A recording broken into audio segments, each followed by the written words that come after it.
Eu creio que... Olha, muito obrigado. Eu creio que hoje voltaremos a ter uma aula mais teórica.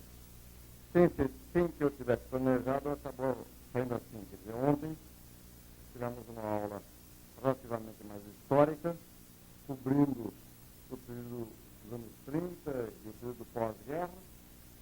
O assunto de hoje é a crise econômica mundial. Para amanhã, então, discutirmos especificamente a sua repercussão no Brasil, ou, se quiserem, a crise brasileira.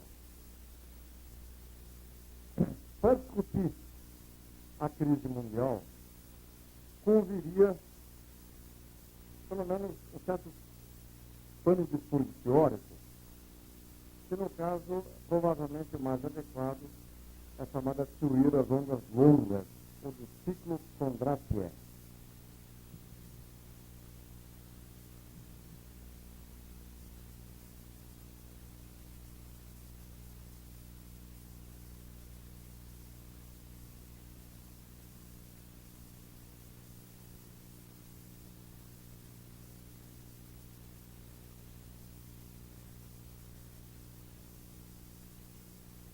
Kondratiev é um economista russo que, nos anos 20, fez uma análise estatística bastante rigorosa para demonstrar que, além do ciclo de conjuntura usual, que era um ciclo mais ou menos decenal, um ciclo de intervalo de cerca de 10 anos, havia um ciclo mais longo. Ele não foi o primeiro a desconfiar disso, mas foi o primeiro que fundamentou esse fato empiricamente, de uma forma muito cuidadosa, de modo que acaba levando o seu nome. O ciclo Kondratiev tem uma duração média de 50 anos, sendo sempre, como qualquer ciclo, duas fases, uma fase de alta, uma fase de ascensão ou de prosperidade, que tem duração média de cerca de 25 anos, e uma outra fase de descenso ou de depressão, como quiserem chamar, de baixa, também com uma duração aproximadamente de 25 anos. Esses ciclos de longa duração se superpõem aos ciclos de curta duração. Um ciclo não exclui o outro. O que acontece num ciclo de Kondratiev é que no período de alta, as crises, ou seja, as oscilações de conjuntura que se observam são claramente defasadas no sentido de que a fase de alta do ciclo pequeno é forte e prolongada. E a fase de baixa, a fase de crise e depressão, é curta e mais ou menos, vamos dizer, suave. Vejam, nós podemos desenhar um ciclo, qualquer um, eu estou pensando num ciclo pequeno, mais ou menos com uma fase de alta e uma fase de baixa. Nesse eixo aqui nós temos o tempo, né? E nesse eixo aqui seria zero, nós teríamos alguma medida de atividade econômica. Por exemplo, produção nacional, produto nacional, nível de emprego, enfim, qualquer medição, qualquer medidor de atividade econômica. Então, o ciclo de conjuntura típico é um ciclo em que, durante uma parte do tempo, a produção cresce mais ou menos acentuadamente, que é a fase de alta, e depois de chegar ao que se chama de auge, há uma queda, que é a crise, isso aqui é a crise, e depois existe um período em que a atividade econômica se mantém baixa, se mantém abaixo da sua média. E, consequentemente, depois há uma fase que seria daqui para diante, que se chama de recuperação, dando lugar a uma nova fase de alta, etc. Esse desenho que eu fiz a vocês é um desenho em que a fase de alta e a fase de baixa tem mais ou menos a mesma duração, né? Essa distância é igual a essa, e tem a mesma intensidade, quer dizer, mais ou menos essa distância aqui não é diferente dessa. Porém, o ciclo pode ter diferentes dimensões. Veja o seguinte, na fase de alta do ciclo de Kondratiev, que cobre vários ciclos desses, vocês podem ter, por exemplo, uma coisa como essa, uma fase de alta mais pronunciada, mais longa, e uma fase de baixa mais curta e mais suave. Está claro? Isso também é um ciclo. É um ciclo típico da fase de alta, da fase boa, de prosperidade, do ciclo longo, da onda longa do Kondratiev. Quer dizer, durante os 25 anos de fase de alta, o ciclo tem esse aspecto azul aqui. Quer dizer, uma fase de alta forte, prolongada, e uma fase de baixa, de curta duração e de uma baixa bastante suave. E na fase de baixa do ciclo do Kondratiev, ou seja, quando a economia está, na verdade, não crescendo muito pouco, os ciclos de conjuntura seriam uma fase de alta pequena e curta e uma fase de baixa longa e profunda. Está claro isso? Está entendendo? Então, o que se observa mesmo empiricamente, vendo séries de preços, séries de produção e assim por diante, é que a economia capitalista mundial, tomando por base os principais países que a compõem, passou por esses longos ciclos desde o fim do século XVIII. O próprio Kondratiev verificou as seguintes fases de alta e depois a consequente fase de baixa. As datas que eu vou pôr aqui são datas, vamos dizer, não precisas. Eu vou pôr uns anos só para não complicar. Em vez de pôr um intervalo, eu vou colocar um ano como se fosse um ano certo. Mas imagine que isso representa, na verdade, um par de anos. Então, vocês têm uma primeira fase de alta, que é de 1790. Perdão.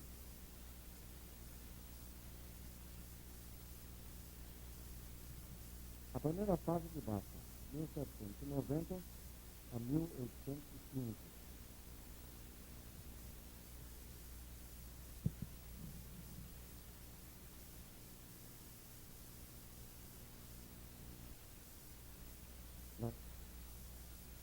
Perdão, eu me enganei. Essa é uma fase de alta.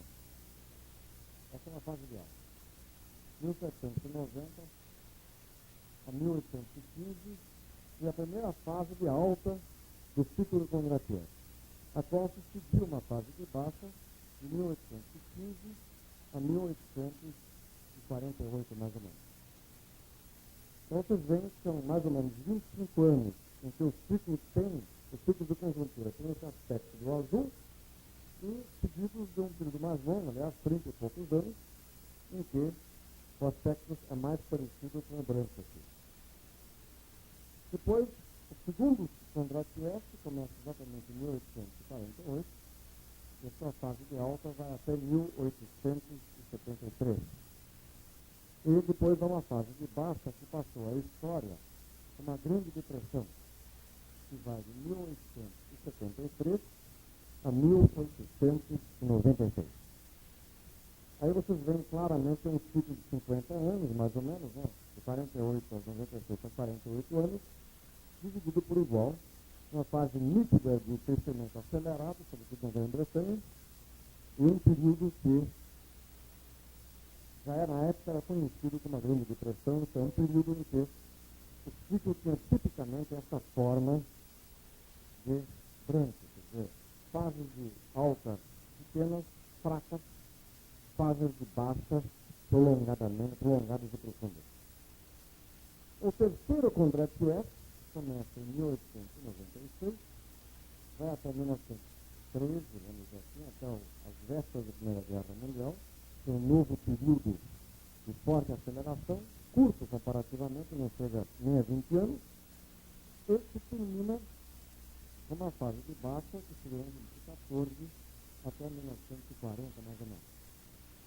Quer dizer, pega o período da Primeira Guerra Mundial e o período de entreguerras, que, como nós vimos na aula passada, foi um período em que os anos 20 foram próximos só nos Estados Unidos, em alguns poucos países, na Alemanha e depois dos anos 30 foram anos de depressão quase contínua. Quando Kondratiev trabalhou, as suas exposições foram feitas entre 1923 e 1926. Ele estava, na verdade, mostrando isso aqui. Aqui terminam as observações dele próprio. Ele estava na fase de barca do último Kondratiev. Autores, depois dele, continuando a trabalhar com métodos semelhantes, acabaram, então, principalmente Ernest Mandel, distinguindo um Kondratiev atual, quer dizer, uma onda atual de 50 anos, que teria começado mais ou menos em 1940, e a sua fase de alta teria ido mais ou menos até 1969, vamos dizer, no fim dos anos 60. Então, surgiriam aqui cerca de 29 anos de fase de alta, dizer que para os países que foram destruídos na guerra, na verdade, esse ciclo começa em 45. E a partir daqui, ou seja, a partir de 1960, aproximadamente, nós estaríamos numa fase de baixa, de um ciclo longo. Então, vejam bem, a explicação do que está se passando na economia mundial não é meramente que nós estamos dentro de uma crise conjuntural. Nós estamos numa fase que, pelos precedentes, é uma fase que pode durar 20 anos, 30 anos eventualmente, em que as crises serão longas, profundas, e as recuperações serão bastante tênues e bastante curtas. E, efetivamente, se a gente observa a economia dos principais países industrializados, como Estados Unidos, Alemanha, Japão e outros países da Europa, essa descrição do que está acontecendo, do que deveria acontecer numa fase de baixa do ciclo de economia atual, efetivamente bate com os acontecimentos. Então, vocês têm, sobretudo a partir de 1974, a chamada crise do petróleo, uma recessão muito violenta, alguma coisa como isso aqui.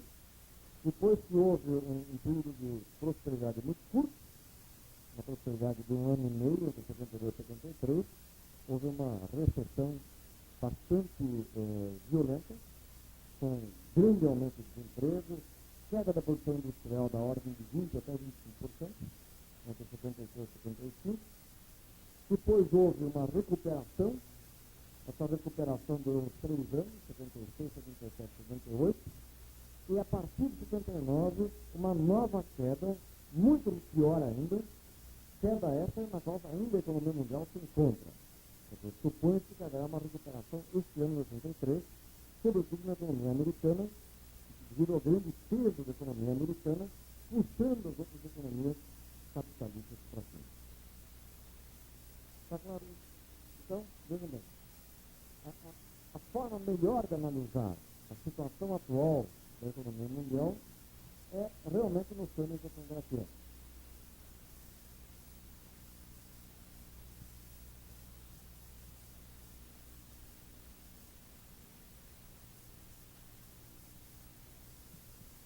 Ou seja, esse período aqui, esse período da pós-guerra, isso eu disse ontem a vocês, foi um período de enorme prosperidade.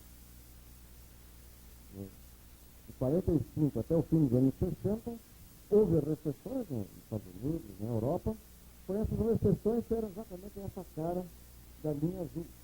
Quer dizer, essas recessões foram pequenas, suaves, e sempre intervaladas, sempre divididas por longos períodos, comparativamente períodos longos, de grande crescimento econômico, pleno emprego e assim por diante.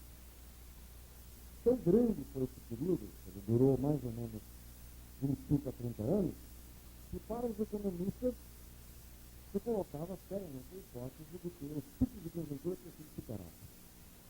É quase irônico, mas no fim desse período, não me lembro exatamente em que ano foi, 67 por aí, a Associação Mundial de Economistas, que existe,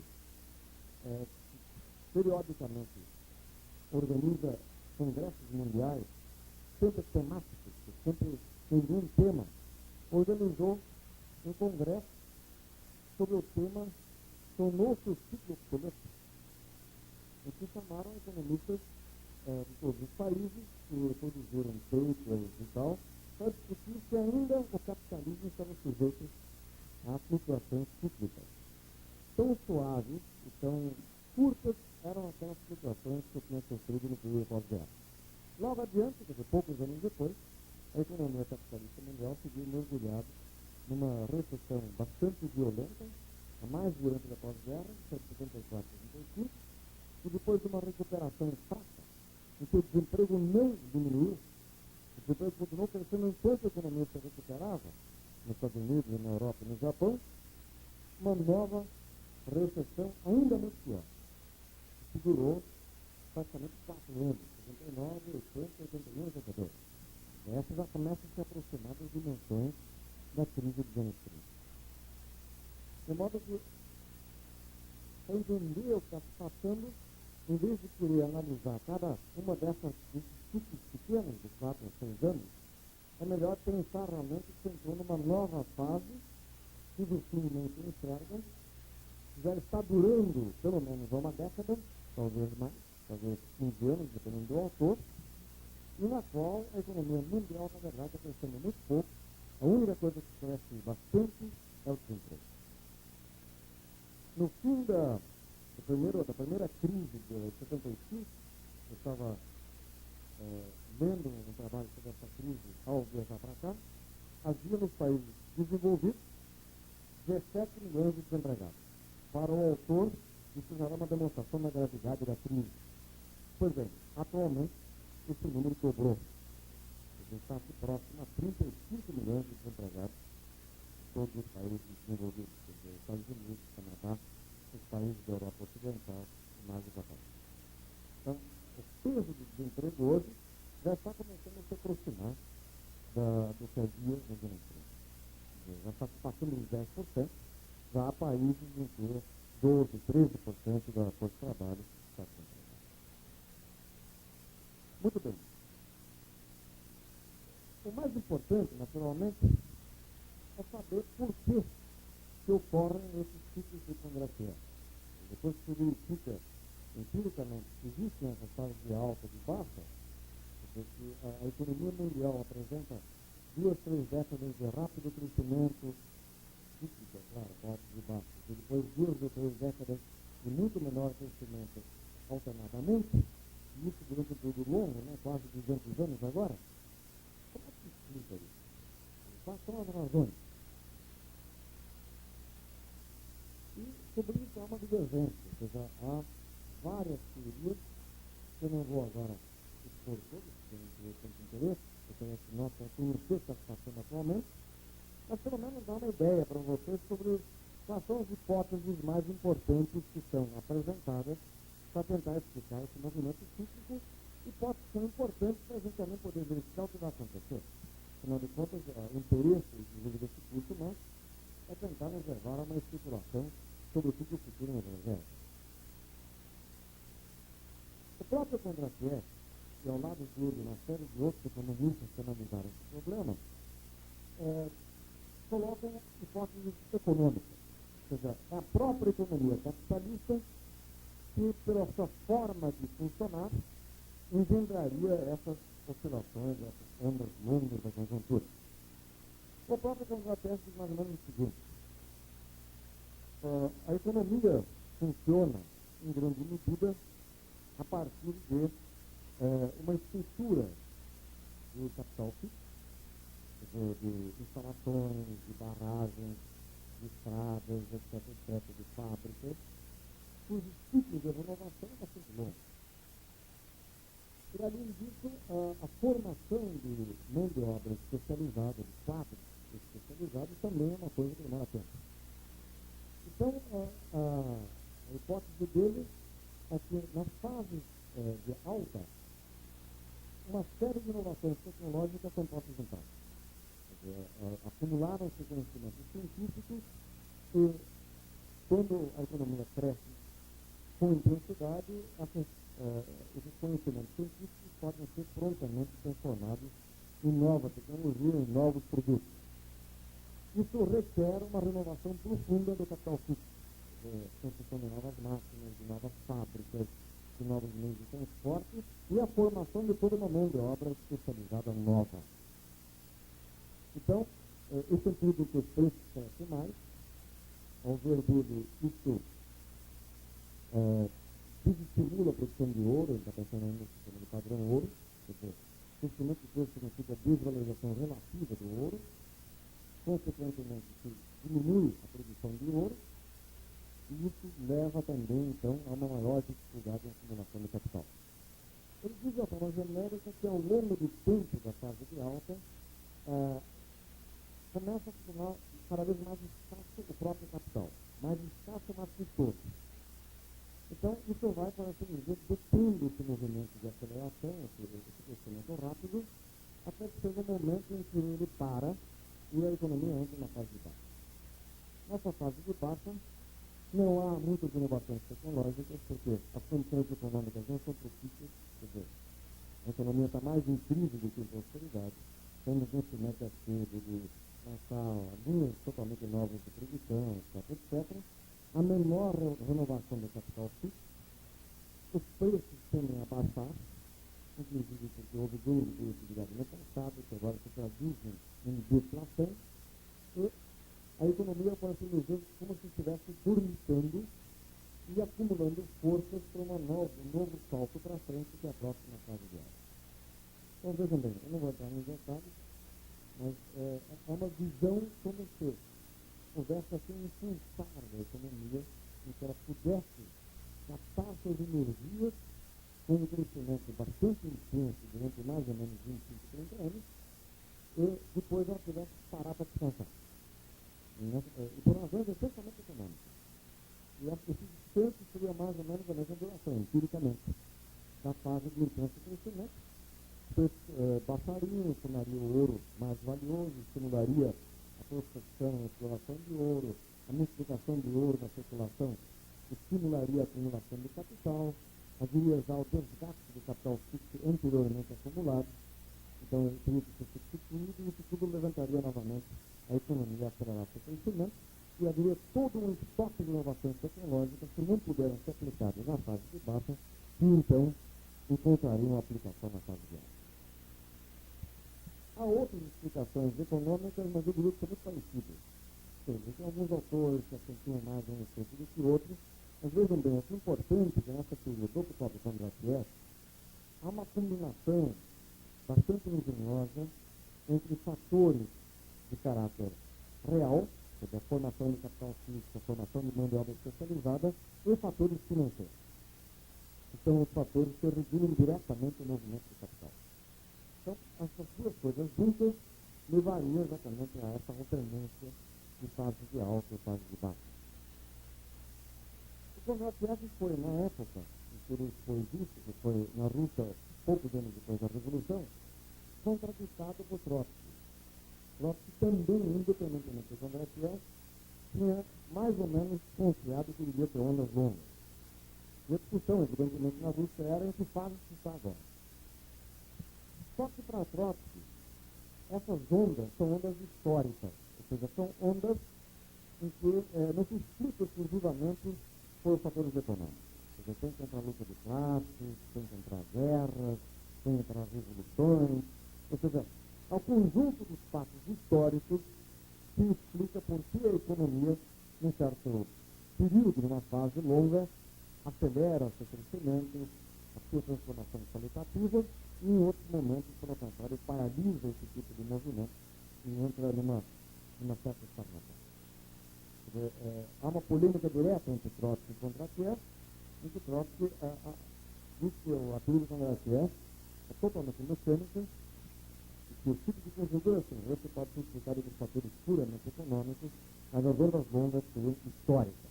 Ou seja, essa fase, só para vocês terem uma ideia do que o Trotsky discutia, não se entende sem a Revolução Francesa, sem as guerras napoleônicas, sem o tremendo impulso que a Revolução Francesa dá à expansão do capitalismo para a Europa toda nessa fase. E essa fase aqui seria, vamos dizer, uma fase de restauração, etc., de derrota de Napoleão, etc., de uma certa volta, vamos dizer, da classe aristocrática na própria França e tal, que talvez explique essa baixa.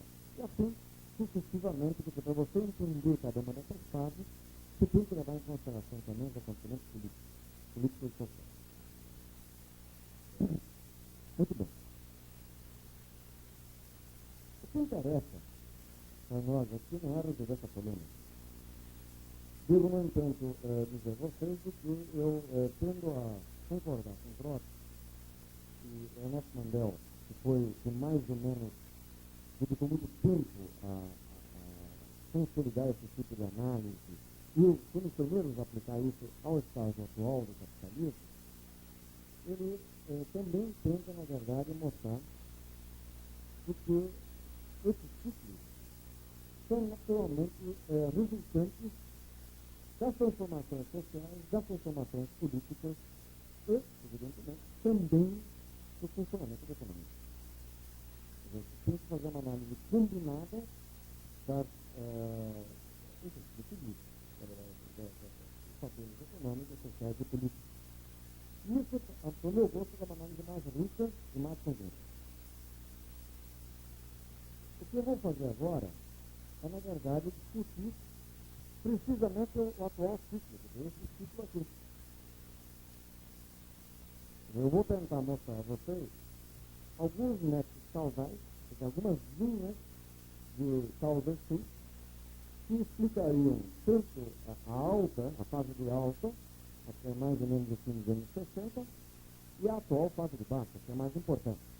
O que eu estou querendo fazer é uma análise, vamos dizer, mais a la Trotsky, Mandel, do que a la Kondratiev, no sentido de dizer quais foram as razões que levaram a economia capitalista mundial a ter 25, 30 anos de enorme prosperidade, a maior prosperidade da história do capitalismo, o maior crescimento, o mais intenso crescimento da história do capitalismo, seguido agora por pelo menos uma década de crescimento extremamente fraco e de crises sucessivas e uma enorme acumulação de desemprego. Bem, a primeira dos nexos causais que eu diria que foram importantes, e que eu já mencionei na aula passada, foi a vitória na própria Segunda Guerra Mundial sobre o nazifascismo, sobre o eixo. Vitória essa que levaram à adoção das políticas keynesianas. Tudo isso nós já vimos, eu não preciso agora aprofundar, mas eu só quero recordar a vocês que essa vitória na Segunda Guerra Mundial reforçou nos diferentes países capitalistas adiantados e democráticos as forças, vamos dizer, centro-esquerda, e essas forças, uma vez no governo, trataram de aplicar a respeito do PEN, a qual nós também já tínhamos examinado em outra aula, ou seja, o compromisso de manter um alto nível de emprego.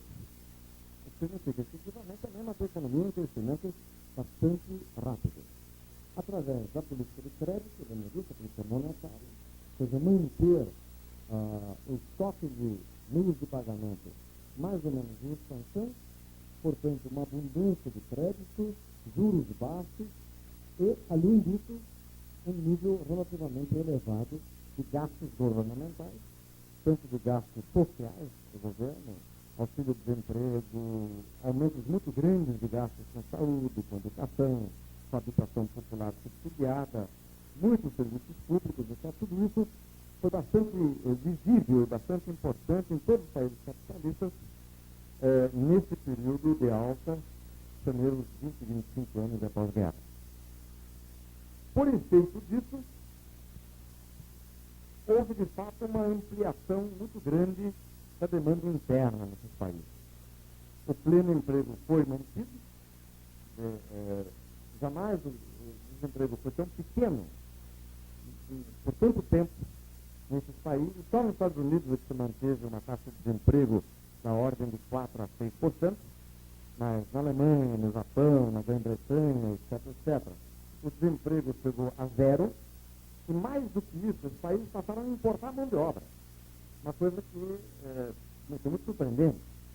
Porém, em países como a Alemanha, a França, milhões e milhões de trabalhadores de países menos desenvolvidos, sobretudo da África, do sul da Europa, foram levados para pegar um trabalho, vamos dizer, menos nobres ou menos desejáveis, limpeza de rua e coisas pelo estilo. Então, hoje na França há milhões de trabalhadores portugueses, espanhóis, tunisinos, algerianos, etc, etc. Na Alemanha há muitos turcos, jugoslavos, etc, etc. Então, houve uma maciça importação de mão de obra para a Europa. Nos Estados Unidos houve uma migração clandestina e semi-clandestina muito grande da América Latina, sobretudo na área de Nova York, também na área da Califórnia. Há hoje nos Estados Unidos dezenas de milhões de mexicanos, de centro-americanos, inclusive de colombianos e tal. Então, isso foi um período de pleno emprego, até super pleno emprego para alguns países, isso é, escassez de mão de obra. É claro que essa situação permitiu uma substancial elevação do salário. Então, uma outra característica desse período de prosperidade foi um crescimento bastante grande dos salários reais. Um fortalecimento do movimento sindical, um aumento do poder de barganha, e o que é característico do movimento operário sempre é que quando ele pode, mais ou menos, impor suas reivindicações ao patronato, ele tende a fechar o leque salarial. Ele tende não só a elevar os salários, mas tende a elevar mais fortemente os salários baixos. É isso que explica, inclusive, essa migração maciça para a Europa, para os Estados Unidos, de áreas menos desenvolvidas que os vizinhos. Quer dizer, o salário mínimo que foi substancialmente elevado e o salário médio também. O que aumentou bastante o poder aquisitivo de grandes massas proletárias nesses países e, na verdade, lhes permitiu adquirir bens que, num período anterior, eram, na verdade, bens de consumo com pico, marcas de diferença de classe. O mais importante deles é o automóvel. Antes da Segunda Guerra Mundial, na Europa, alguém que possuísse seu próprio automóvel era um burguês. Podia ser um pequeno burguês, um médio burguês, um grande burguês, mas um burguês. Não passaria pela cabeça de ninguém se fosse um operário que tivesse automóvel. O operário tinha bicicleta. Se fosse um operário muito bem pago, seria uma motocicleta. Automóvel não. E o automóvel entrou na sociedade europeia, não na americana. Nos Estados Unidos, os operários já tinham adquirido automóveis antes da guerra, nos anos 20. Mas na Europa, no Japão, e junto com o automóvel, mil coisas. Férias fora do país, usando automóvel, usando outros veículos, a própria aviação civil transformou-se num transporte de massas, antes isso não existia, com um tremendo desenvolvimento do turismo interno e externo. Enfim, houve uma elevação substancial do padrão de vida das grandes massas e a aquisição por parte delas de uma enorme quantidade de novos produtos que não existiam antes, ou não existiam para elas, entre as quais o automóvel, a televisão, a máquina de lavar roupa, a máquina de lavar louça, etc, etc, etc. Então, uma das linhas que explica essa fase de alta é precisamente essa, quer dizer, vitória sobre o nazifascismo, política keynesiana, pleno emprego, aumento substancial do salário e, com isso, a criação de um mercado, de uma demanda extremamente dinâmica, absorvendo grande quantidade e variedade de novos produtos.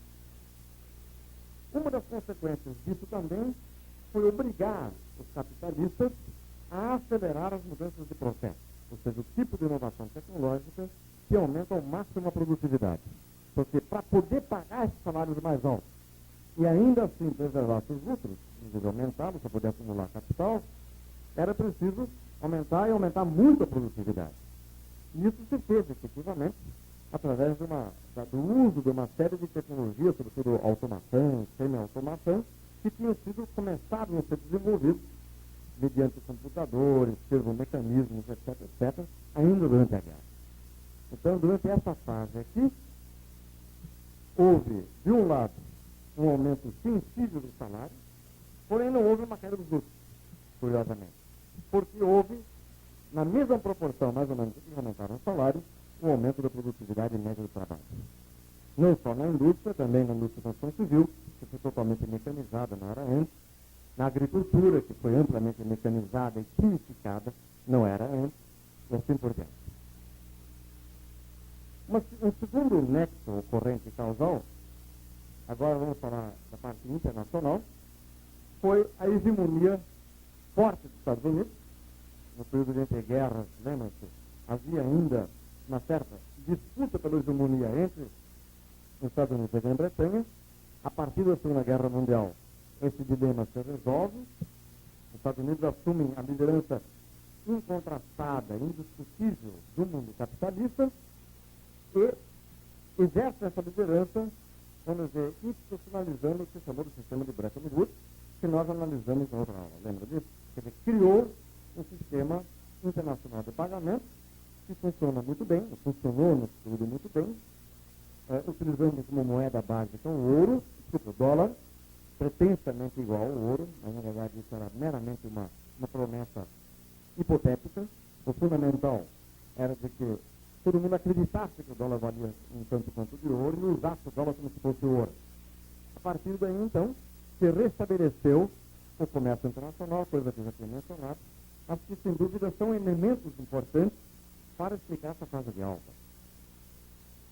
Houve, portanto, através do Fundo Monetário Internacional, através do Banco Mundial e através do CAP, do Acordo Geral de Tarifas de Comércio, uma verdadeira recuperação do sistema econômico mundial. O comércio internacional cresceu enormemente. As grandes empresas capitalistas se multinacionalizaram, primeiro as americanas, depois também as europeias e as japonesas. E houve, efetivamente, isso que é interessante da história, importante para nós, uma expansão geográfica do capitalismo industrial. O capitalismo industrial, que estava limitado até aquele momento a uma dúzia de países, alguns muito pequenininhos, na verdade de países importantes industrializados, quais eram? Estados Unidos, França, Inglaterra, Alemanha, Itália e Japão. Aí você acrescentaria Suíça, Suécia, Holanda, Bélgica, enfim, uma pequena coleção de países minúsculos. Mas era isso. O resto era tudo não desenvolvido ou pouco desenvolvido. Graças a essa nova regulamentação sob a liderança dos Estados Unidos da economia mundial e através da multinacionalização dos grandes capitais privados concentrados, monopolistas americanos, europeus e japoneses, a industrialização ultrapassou os limites dessa pequena quantidade de países e muitos outros países se industrializaram fora da Europa. O mais importante talvez tenha sido o Brasil, mas também o México, aqui na América Latina, e durante uma certa fase a Argentina. Na Ásia, houve uma industrialização bastante acelerada da Coreia, de Formosa, de Hong Kong, de Singapura, de um certo nível da Índia, e propriamente na Europa, uma série de países que tinham ficado subdesenvolvidos, tais como a Espanha, a Itália, que era bastante subdesenvolvida ainda, Portugal, Irlanda, Turquia. Quer dizer, se vocês somarem tudo isso, vão ver que o mundo industrial se expandiu de uma forma notável. O que significa também espaço para mais acumulação de capital. Dentro dessa periferia que integrou ao centro, em maior ou menor medida, eu não tenho dúvidas nenhuma que o país mais importante é o Brasil. Pelo seu tamanho, pelo tamanho da sua população e pelo grau em que se integrou. Mas o Brasil foi, o que aconteceu com o Brasil, que nós vimos na passada, a aceleração enorme da industrialização na época do Juscelino, a multinacionalização dos capitais alemães e japoneses, sobretudo, via Brasil, isso, nós somos atores desse processo. Quer dizer, nessa fase, o Brasil foi uma certa causa, um certo fator positivo para que o capitalismo pudesse realizar o que realizou. Claro que não foi o mais importante, não vamos ficar megalomaníacos, mas vamos perder um pouco essa noção de que nós somos puramente reflexos. O que acontece aqui não tem importância nenhuma. Tem. E cada vez mais vai por dentro. Muito bem. Agora, vamos pegar os nexos causais, que de fato são os que mais interessam, de 70 para diante. Ou seja, os nexos causais que vão explicar precisamente por que essa fase tão maravilhosa não pôde durar para sempre e por que a economia capitalista mundial começou a entrar pelo cano. Ou seja, passou a entrar na fase de baixa desse quarto sangraqueiro? Bom, em primeiro lugar, pegando novamente um nexo causal interno aos próprios países, houve essa elevação dos salários, que eu já mencionei, aumento de salários que foi resultado de um aumento de poder político do movimento operário, tanto dos sindicatos como dos partidos políticos, e houve também um aumento muito grande dos chamados gastos e investimentos sociais do governo. Quer dizer, houve a socialização da medicina em quase todos os países capitalistas, uma coisa que só se supunha que uma revolução socialista poderia realizar. Os mais velhos talvez se lembram quando os trabalhistas ingleses chegaram ao poder, e o famoso ministro Nelson Bevan foi também o ministro de Saúde e criou o Sistema Nacional de Saúde inglês. Aquilo foi considerado uma obra do socialismo, uma das realizações do socialismo democrático, etc, etc. Na surdina, a Alemanha, a França, a Inglaterra, os Estados Unidos, enfim, todos os países capitalistas acabaram adotando coisas semelhantes, ou seja, um apoio sanitário integral, incluindo remédios e etc, etc, etc, do berço ao túmulo, assim se chama. É claro que isso custa um pedaço de dinheiro, custa bastante dinheiro. Além disso, o nível educacional subiu enormemente. Por exemplo, nos Estados Unidos, no fim desse período, a metade da população cursava a universidade. E em outros países não chegou a esse ponto, mas a população escolar explodiu. Curso médio, curso colegial e também curso universitário. Tudo de graça, em geral, né? Não nos Estados Unidos, mas na Europa, em geral de graça, sustentado pelo horário público. Tudo isso gerou uma pressão inflacionária bastante violenta. Bastante violenta. Principalmente quando, aos aumentos de salário, passaram a não corresponder mais os mesmos aumentos de produtividade. Provavelmente aí a coisa tecnológica teve um certo peso.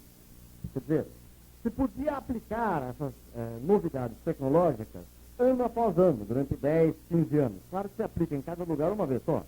Mas aí tem outra fábrica, vai se fechando as antigas, vai se colocando as novas, equipamento cada vez mais automatizado. Então isso vai sistematicamente elevando a produtividade. O fato é que, nesta época, mais ou menos, lá por volta do fim dos anos 60, se nota que o crescimento da produtividade do trabalho industrial começa a crescer menos, ou seja, uma taxa cada vez menor. Os salários não. Os salários continuam crescendo a uma taxa mais ou menos de 5% ao ano real, acima de uma eventual inflação. Essa crescente defasagem entre um aumento do salário que já vinha de muitos anos, e que os trabalhadores já estavam acostumados a usufruir, quer dizer, era toda uma geração de trabalhadores que estava acostumado que cada ano ganharia um pouquinho mais do que ano passado.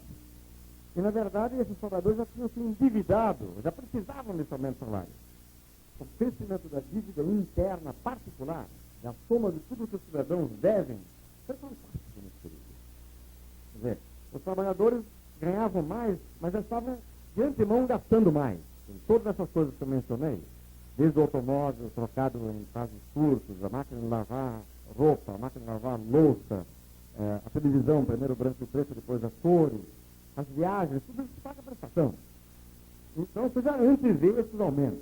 Então, realmente, o poder dos sindicatos impunha esses aumentos, ao mesmo tempo em que a produtividade é um problema dos capitalistas. Eles é que tinham que dar um jeito de recuperar esses aumentos, fazendo com que a produtividade aumentasse. O fato é que um país após o outro, não ao mesmo tempo, mas